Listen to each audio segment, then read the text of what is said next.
All right, I think what I'm going to do is just kind of work through the rest of these.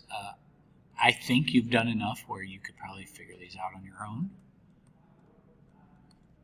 And I'm just kind of working through, so if you get stuck anywhere, you can watch and see how I do it. So remember, secant's 1 over cosine, cosecant's 1 over sine, and the denominator, I'll just leave that 1 really small, but then rewrite tangent as sine over cosine. Because I'm going to do 2 steps at once, and I should probably be putting equal signs along the way. And as you get better at math, I'd like to think you guys are all perfect.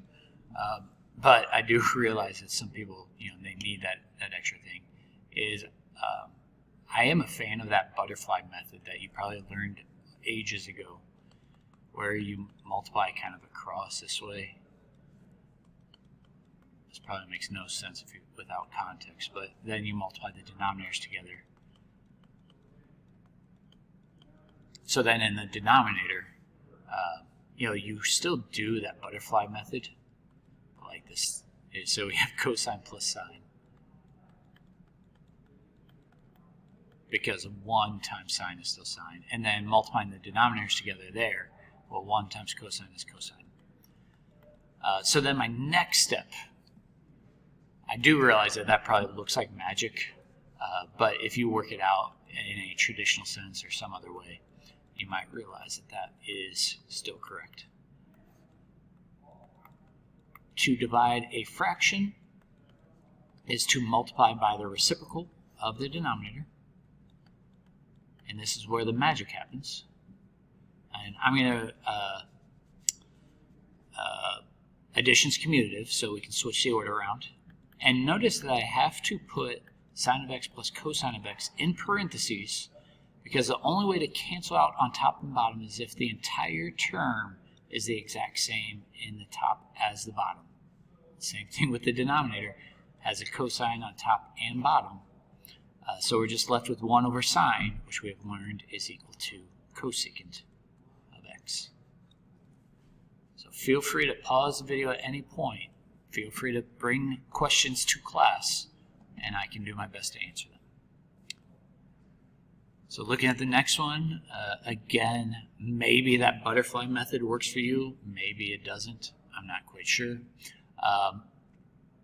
And the other thing that you might want to consider is as you work through this, so instead of doing the butterfly method first, I'm going to show you what ends up happening with all of these. Secant is not 1 over sine. Something's wrong with me there. Secant is 1 over cosine. 1 over cosine. 1 over sine. What I would do is think about, okay, well, if I'm dividing by a fraction, I need to multiply by the reciprocal of the denominator. So that 1 over cosine of x times the reciprocal of this is 1 over sine of x. And the same thing with this, 1 over cosine of x times the reciprocal of this thing. Well, it's just going to go into the numerator. So it's sine of x over cosine of x. So in other words, this piece, maybe I'll highlight, this piece over here was actually equal to tangent the whole time, which might be interesting to you. So anyway, as I'm moving forward, I would multiply this by sine of x, so this becomes sine squared of x. So in the numerator, I get 1 minus sine squared. Well, that looks pretty familiar. The denominator, I get cosine sine. So 1 minus sine squared is equal to cosine squared.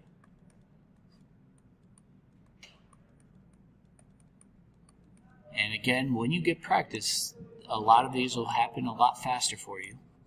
And cosine over sine reduces to cotangent.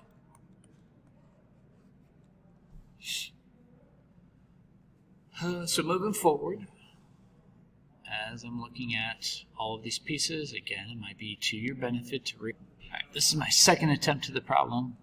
I accidentally made a very, very big error. I misread the problem, and then I noticed my mistake. So you didn't watch me do that.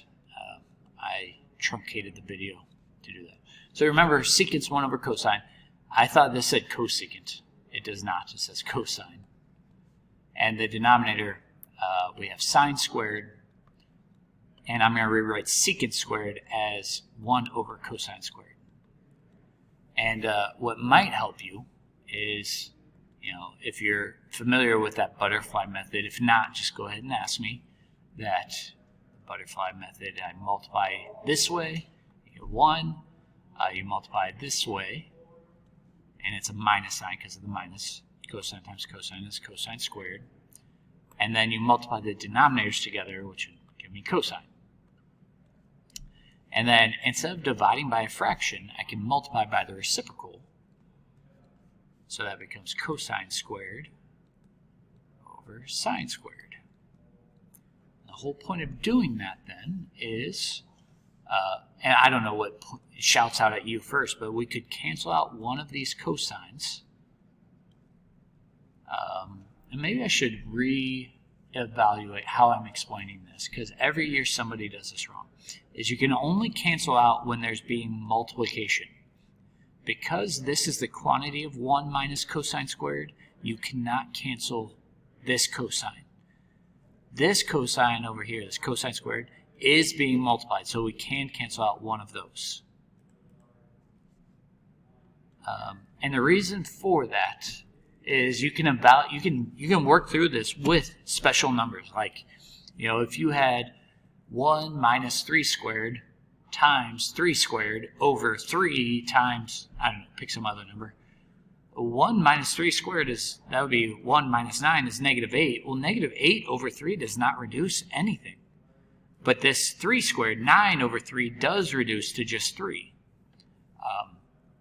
So I don't know a better way of explaining it other than using multiplication. You can only cancel with multiplication. And the other piece to notice is 1 minus cosine squared, just like what we did over here. 1 minus cosine squared is equal to sine squared.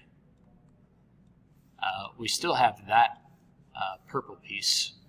We still have one of those cosines because we canceled the other one out. And in the denominator, we also have sine squared, where we could cancel out these sine squareds, and we're just left with cosine of theta, which you could pause the video. And I recognize that sometimes I don't have the best explanation. I do try my best. But, this might be another, if you want to see the answer keys on, I don't like that he crossed off the entire cosine squared, but very similar work to mine. He doesn't do the butterfly method. He actually works it out. And I try my best to explain it in different ways, and I do recognize that sometimes explaining it in different ways gets to be confusing. So write down your questions and bring your questions to class. Let me know where you're at. It's going to take some practice. So as we look at the next one, this looks very scary, but let me try and help you out. We could start with well, let's just work it out the way I probably would. And that would be rewriting secant as 1 over cosine.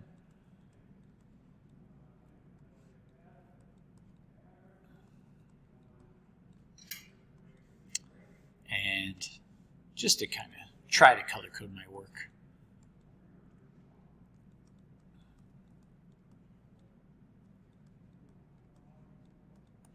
So on the left side, what I see here is I can multiply this piece by cosine of theta over cosine of theta. So I was going to color code my work, and I didn't do any of that. Cosine of theta over cosine of theta. So what I have now is cosine of theta plus 1 over cosine of theta. That's just doing the numerator on this piece. Divided by 1 minus cosine of theta over cosine of theta. Let me just put like ears down here. Like this is the same thing. Because now instead of dividing by a fraction, I can rewrite that as multiplying by the reciprocal.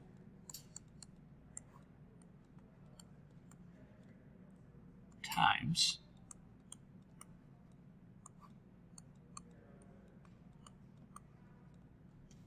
So these cosines will cancel. I should be putting parentheses around here. Okay, so bunny ears, whatever. So what we have is I've reworked this out. So I have cosine of theta plus 1 over 1 minus cosine of theta. And then plus that right side, 1 plus cosine of theta over cosine of theta minus 1. So these two things are equal. I really don't like how I've written my work, but hopefully you're okay with what I have.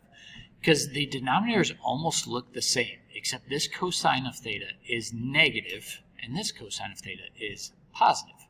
Well, I can fix that by multiplying this one by negative 1. Well, I also have to multiply this one by negative 1, because whatever you do to the bottom, you also have to do to the top.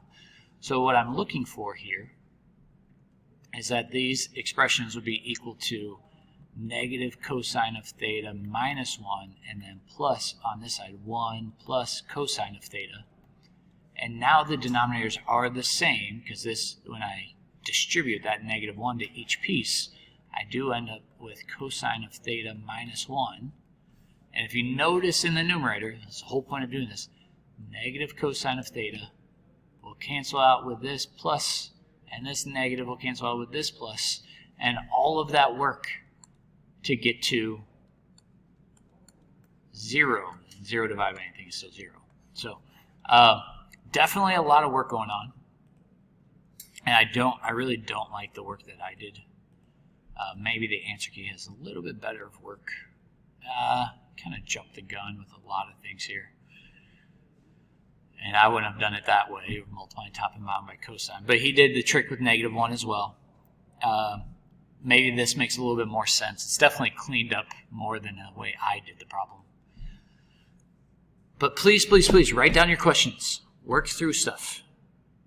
And try your best. And I think you're ready to at least get some of the homework done. And it's going to take practice. If you understand this perfectly and you didn't need to watch any of the videos, then you probably belong in a very, very, very advanced math class. And then we're just doing more of this in section 2. So I'll see you in the next one.